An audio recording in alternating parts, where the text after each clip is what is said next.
Left it long, man out there. He's got him. Touchdown, Oklahoma.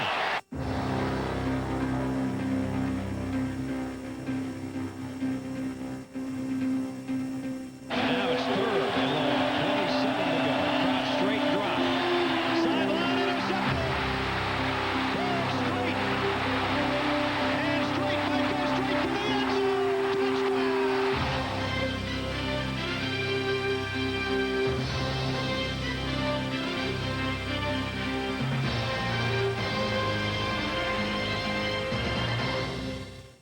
Hi, everybody. Another great night to talk football. The Oklahoma Sooners, the new #1 ranked team in the nation, and what a scene in Norman yesterday. Well, just an absolute miracle if you look back 2 years ago. Oral Roberts has nothing on this crew, unbelievably. And you look back 3 weeks ago, as Bill mentioned, and you look at Bob Stoops. Most people around the country who are not avid football fans wouldn't be able to pick him out of a crowd of two. Josh Heupel, really not a factor in any race, and now he is the favorite in the Heisman Trophy race. And then the team. Oklahoma was a club that at the beginning of the season was a fringe top 25 team. Number one. Yeah. Isn't it amazing? 3 weeks. Yeah, Let's take a look at the poll. The Associated Press, again, Oklahoma the #1 in both polls. 69 out of 70 first-place votes in the AP version. Virginia Tech second, Miami third, Florida State, and then Nebraska. Also in there is Florida #6, Oregon 7, Washington 8, TCU is up at #9, and Clemson is #10. Purdue comes in at 11, then Michigan, Southern Miss, Oregon State, and Notre Dame. And then it's Northwestern, South Carolina, Auburn, Texas A&M, the Sooners' opponent in a couple of weeks, and Georgia Tech.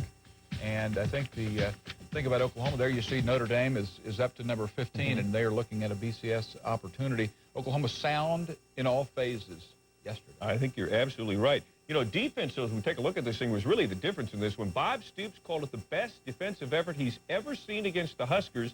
From the second quarter on, that's what it was.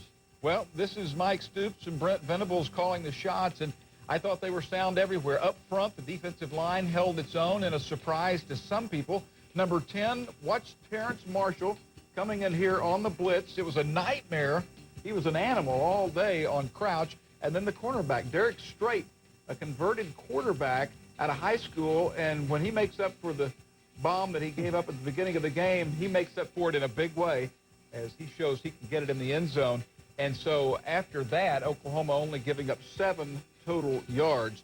And then on the option play, Roy Williams, Bill, we felt the safety would have to have a big afternoon for Oklahoma, and that he did. Option play, this is the bread and butter of Nebraska. And Rocky Kalmus was the guy that was all over that field. And you start pointing around, they all played well. But I felt going into it that the 3 players who had to have very big days were Terrence Marshall, Rocky Kalmus, and Roy Williams, and each did.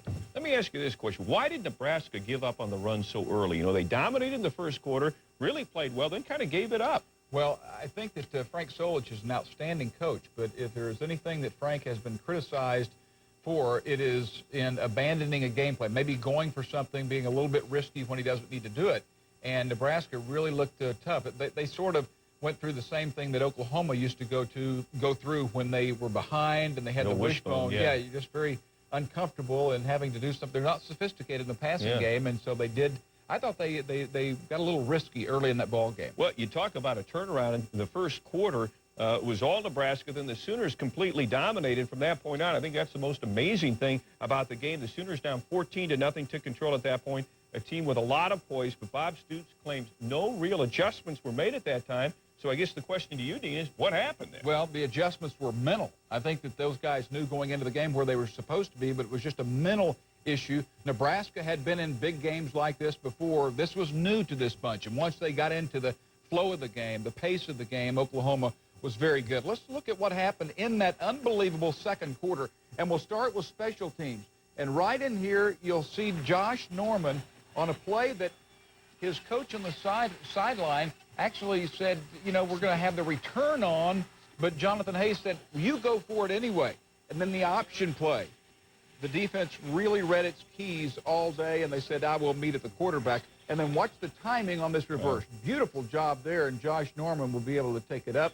Here, he has turned into a dynamite player for Oklahoma this year. Second quarter, after a first quarter, when Nebraska rolled to 14 points and 192 yards, In the second quarter, the Huskers, 0 points, 1 first down, 16 total yards.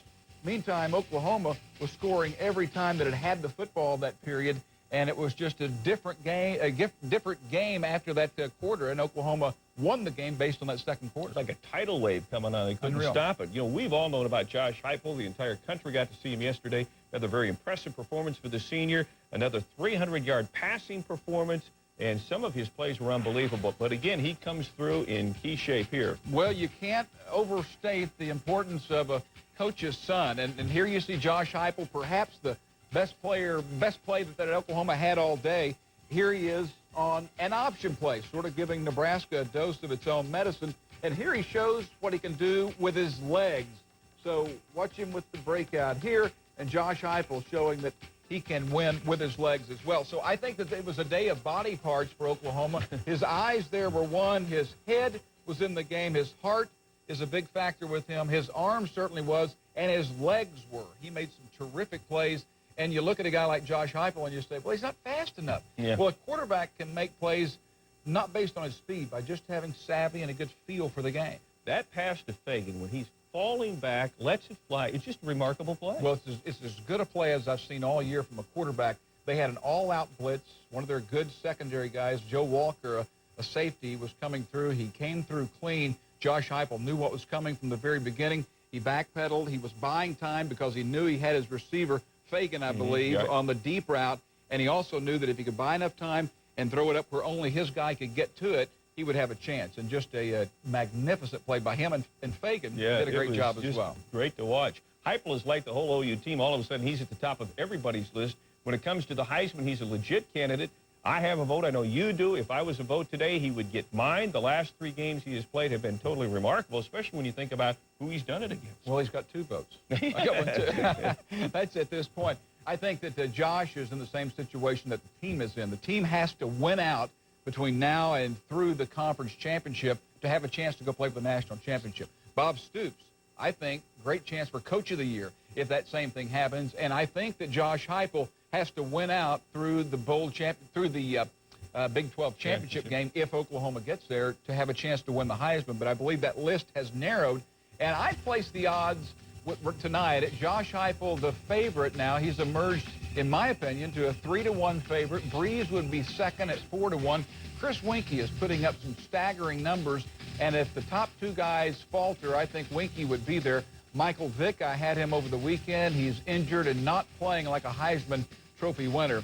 And I looked at the surveys, Bill. CNN is ranking Josh number 1 right now. ESPN ran a survey. A lot of people voted Josh Heupel number 1 at 35%, Drew Brees second at 26%, Vick, who I don't think will win at third, at 22%. So he's leading by 11. This is like the election. And it's unbelievable. You know, Mike Leach did a great job last year, but I think you have to give Mark May and Gino Chuck Long credit this year. They've done a great job helping Josh out. Absolutely. Okay, of course, it wasn't a one-man show. We talked last week about in big games, big players step up. That was certainly the case yesterday. A lot of heroes. You have to make plays. We mentioned before the game that Andre Woolfolk would have to be the guy, that he had the capability.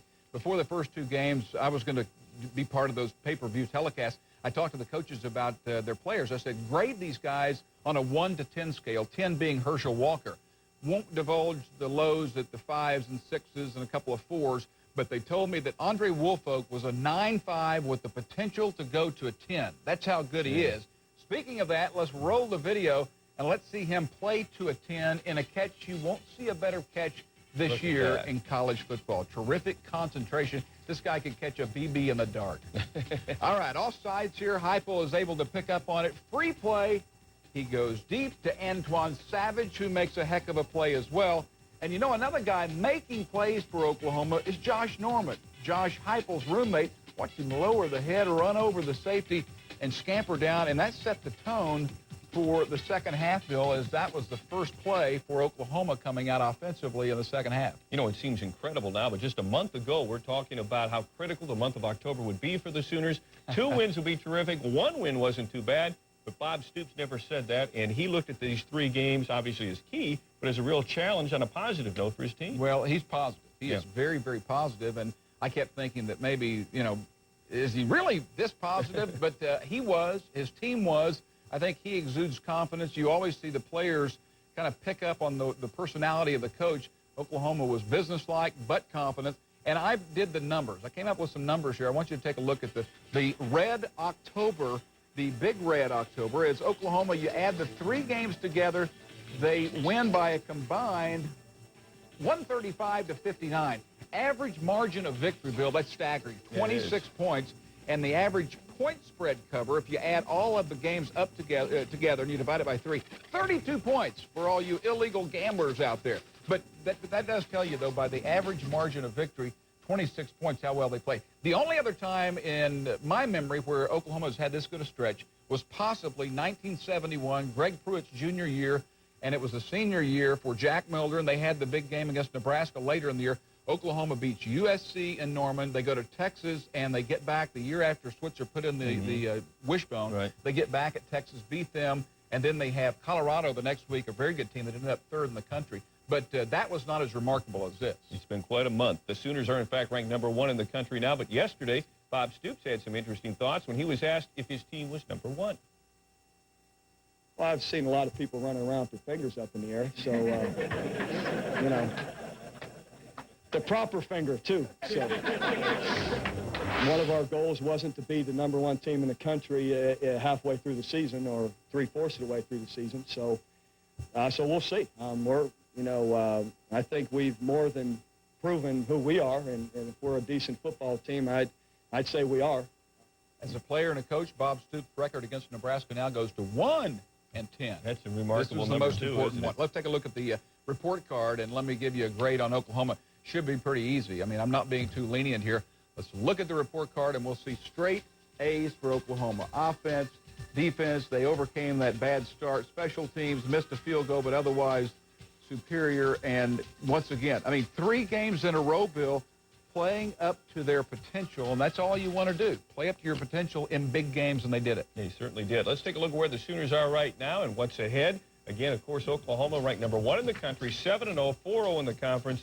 Take a look at what's up next. Baylor this weekend at Texas A&M, and the 18th against Texas Tech. Cut to the chase. Oklahoma has to get to the Big 12 championship game to achieve its goals. They either have to win. You expect them to beat Baylor, OSU, and Tech. They'll be big favorites in those games. A&M down there, if Oklahoma loses there, they have to hope that Texas A&M goes and loses at Texas. Otherwise, they need to win that Texas A&M game, and all of them. Yeah. Is this the most remarkable? This has a chance to be the most remarkable season in OU history, doesn't it? All of a sudden, Oklahoma has become a very popular team out there. It's sort of in vogue to be an Oklahoma fan, and they are fun, and maybe the best part for Sooner fans is they're young. Okay, how about the pop quiz? Time for that. Pop quiz, it is tonight. We're talking about Nebraska. Who the last Nebraska quarterback? Who was he to throw for 300 yards in 1 game? Stay with us.